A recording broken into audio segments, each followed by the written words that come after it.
Bienvenue sur Feedback, le podcast autour du management et du leadership. Je suis Elodie, manager depuis 14 ans, et ma mission, c'est d'aider les salariés et entrepreneurs à prendre confiance en elles pour manager sereinement leur équipe. Alors si toi aussi tu es convaincu qu'on peut avoir un management bienveillant et un leadership affirmé sans écraser les autres, abonne-toi. Tu trouveras ici tous mes conseils et retours d'expérience pour t'aider à devenir une des leaders de demain. Je te souhaite une agréable écoute. Hello à toi et bienvenue dans cet épisode numéro 23 du podcast Feedback. Aujourd'hui, j'avais envie de te parler d'écoute active et pourquoi c'est ultra important quand on manage des équipes. On dit souvent, quand on manage, qu'il faut savoir écouter. Mais sincèrement, ça suffit pas. Je vais être honnête, ça suffit clairement pas et c'est là où le concept d'écoute active devient ultra important à maîtriser et à mettre en place. Donc, je ne sais pas en tout cas si tu pratiques l'écoute active, peut-être que tu le fais déjà. Si c'est le cas, une petite piqûre de rappel, ça fait pas de mal. Et si jamais tu ne fais pas encore d'écoute active ou que tu ne sais pas encore ce que c'est, je vais te donner dans cet épisode les clés pour le mettre en place dans ton quotidien de manager. Mais ces conseils-là sont aussi valables dans la vie de tous les jours, peu importe ton métier. D'ailleurs, tu peux être commercial, ce sont des concepts qui s'appliquent complètement aussi au domaine de la vente et du commerce. Mais ça s'applique aussi dans le domaine de la famille, avec ses proches ou ses enfants. Voilà, c'est vraiment des conseils que je vais te donner ici que tu peux appliquer dans ton quotidien, peu importe la situation. Avant de rentrer dans le vif du sujet, je t'invite à télécharger le guide qui sera dans les notes de cet épisode, qui va te permettre de manager des profils différents. Je t'invite à le télécharger dès que tu as fini d'écouter ce podcast parce que ce guide va bientôt disparaître. Il ne sera plus mis à disposition. Il sera remplacé par un nouveau guide gratuit qui sera bientôt mis en ligne. Donc, si tu veux en profiter et le télécharger avant que ce guide disparaisse et qu'il ne soit plus disponible, c'est maintenant qu'il faut le faire. Je te donne là-dedans des pistes, pour manager des profils différents et pouvoir adapter ton discours, adapter ton comportement à chaque personnalité présente dans ton équipe. Tu as dû déjà vivre cette situation où tu es en train de parler à quelqu'un, tu es en train de te confier sur une problématique, ça peut être un proche, un manager, un collègue, même un médecin, mais tu constates bien que la personne en face de toi, elle t'écoute absolument pas.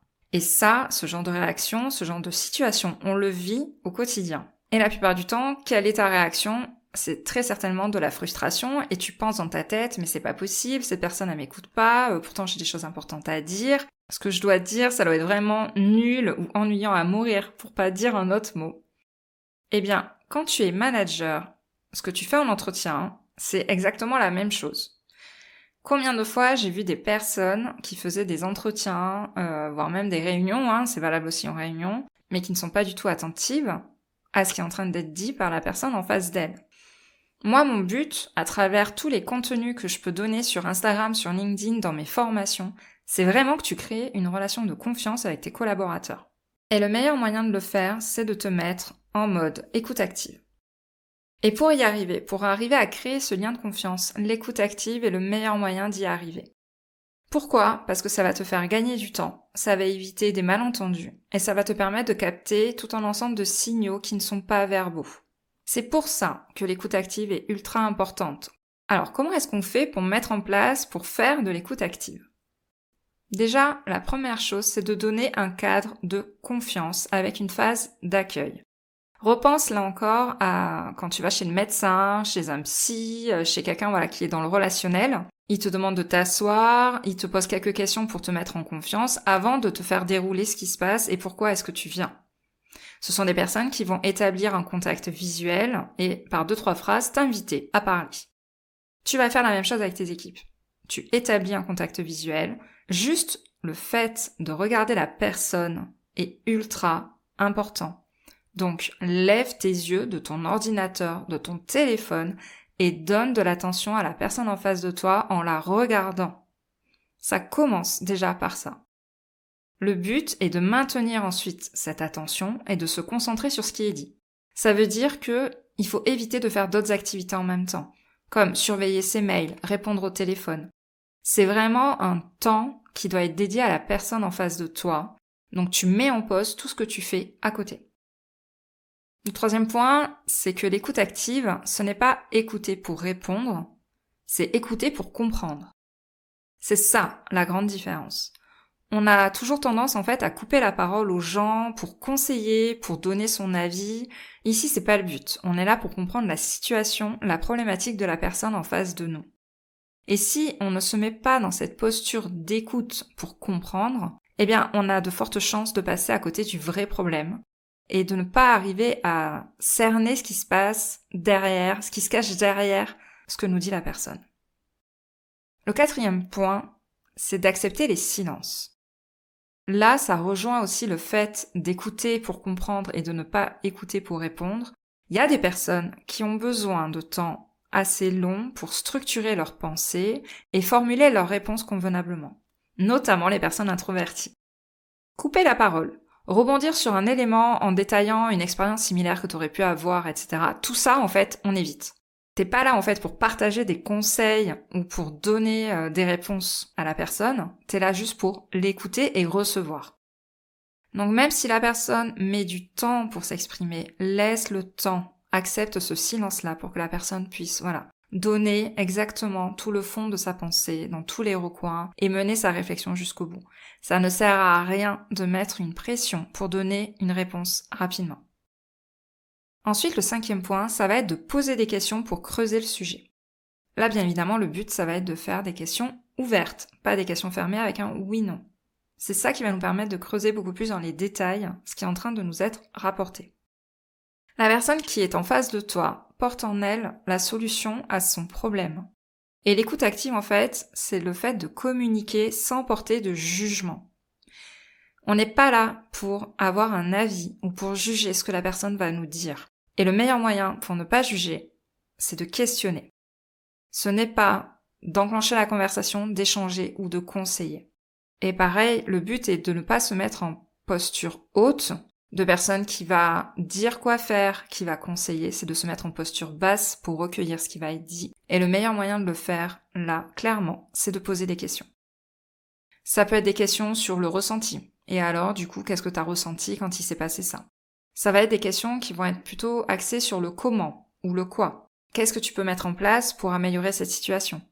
Comment améliorer les choses selon toi avec cette personne? Voilà. C'est ce genre de questions qui vont pouvoir alimenter la réflexion de la personne en face de toi sans lui apporter des solutions de toi-même.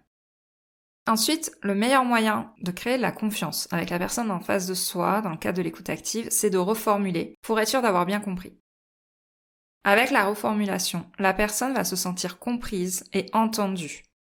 Et c'est ça en fait l'objectif. Le but, ça va pas être vraiment la résolution du problème qui t'est amené. Le but, toi, en tant que manager, c'est de créer la confiance avec cette personne-là. Ça va être aussi de redonner confiance, tout simplement, à cette personne-là en ses compétences, en elle-même. C'est un excellent moyen aussi de faire développer son équipe et de les faire avancer sans être en mode papa ou maman en train de materner. Donc la confiance, ça passe aussi par la reformulation. L'autre personne va se sentir rassurée, entendue et va pouvoir continuer à aller pousser sa réflexion. L'écoute active, c'est aussi savoir lire entre les lignes. On est là pour entendre le message, mais on est là aussi pour chercher des indices dans le langage corporel qu'on a en face de nous. Ça peut être la posture, ça peut être des expressions faciales, ça peut être le contact visuel, ça peut être par exemple un regard fuyant, ça peut être des tics de langage, des tics faciaux, des sourcils levés ou baissés, froncés, etc. Un débit plus ou moins rapide, des mouvements au niveau des mains, des jambes qui se serrent, quelqu'un qui se tord sur la chaise, voilà. Tous ces signes-là vont t'aider à savoir si le discours que la personne te donne correspond à ce que la personne ressent. Et c'est le ressenti qui est aussi important. Ça va te permettre de sentir le stress, la frustration. Ça va te permettre vraiment de sentir beaucoup de choses par rapport à ton interlocuteur. Donc c'est important que tu te concentres sur le message, mais surtout tout ce qui se passe à côté. Et enfin, l'écoute active, c'est faire preuve d'empathie. C'est le fait de te mettre à la place de ton interlocuteur et de percevoir la situation non pas avec tes filtres, avec tes lunettes à toi, mais comment elle, la personne en face de toi, la perçoit et la ressent. C'est là où tu vas devoir aller chercher un petit peu les émotions qui sont ressenties, tout ce qui peut traverser son esprit, même si ça te paraît complètement débile, comme on l'a dit auparavant, on n'est pas là pour juger la personne, on est là pour comprendre ce qui se passe. Le fait d'adopter cette posture empathique va te permettre d'intérioriser, de visualiser le problème pour mieux le comprendre, Et ça va t'aider à chasser tous tes préjugés par rapport à la personne, par rapport à la situation. Et c'est le meilleur moyen de pouvoir rester neutre par rapport à ce que dit la personne en face de toi. Voilà un peu les 8 éléments qui vont te permettre de faire de l'écoute active. Bien évidemment, si tu n'es pas encore habitué à faire ça, je vais te donner quelques pistes pour le mettre en place dès la fin de cet épisode. Mais avant, il y a une erreur à éviter quand on fait de l'écoute active, et pour moi c'est important de te la partager. C'est de ne surtout pas prendre l'ascendant sur l'autre. C'est-à-dire, de ne vraiment pas adopter cette posture de conseil, comme j'ai dit tout à l'heure, de rester juste dans le questionnement. Et surtout, une fois que la personne sort de ton bureau ou sort de cet entretien, de ne pas être frustré si la personne ne met pas en place ce qui a été dit. Cette personne en face de toi, ton interlocuteur, ton collaborateur, ton collègue, peu importe qui c'est qui est en face de toi dans cette situation, elle reste maître de sa vie, de son comportement, de ses choix. Donc même si elle t'a parlé de la situation et que tu as fait émerger une solution en la questionnant, en l'écoutant, et que ce n'est pas mis en place derrière, ce n'est pas de ton ressort, ce n'est pas de ton contrôle. Donc il faut pas que tu tombes dans de la frustration si jamais tu ne vois pas les choses avancer comme ça a été convenu pendant l'entretien. Et le prochain épisode de podcast concernera d'ailleurs le lâcher-prise et il y aura toute une partie là-dessus. Donc en pratique, comment faire pour adopter une posture d'écoute active ? Je te propose de faire cet exercice pendant une journée. Tout d'abord, à chaque fois que quelqu'un va s'adresser à toi, essaye d'améliorer ton écoute active en suivant les principes qu'on a vus juste avant.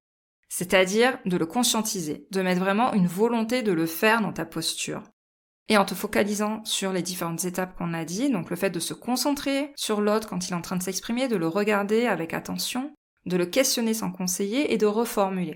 Déjà, si tu commences avec ça, ça sera super. Et le deuxième point, c'est d'essayer de faire preuve d'empathie et de bienveillance envers la personne qui est en face de toi et de réellement sortir de ton propre point de vue pour te mettre à la place de l'autre et de mieux comprendre ainsi sa situation sans juger. N'hésite pas à me dire si tu remplis ce défi en message sur Instagram, sur LinkedIn, par mail, peu importe. Je t'invite vraiment à adopter cette posture d'écoute active. C'est vraiment ça qui va t'aider à créer une relation de confiance avec tes équipes et qui peut vraiment changer la donne avec tes collaborateurs. Je te souhaite en tout cas une très bonne fin de journée, soirée, repas, sport, ce que tu veux. Je sais pas ce que tu es en train de faire et je te remercie vraiment pour ton écoute. Je te remercie d'avoir écouté cet épisode jusqu'au bout. Si tu l'as apprécié, je t'invite à t'abonner sur ta plateforme préférée et à me laisser un commentaire 5 étoiles. On se retrouve au prochain épisode pour parler management et leadership.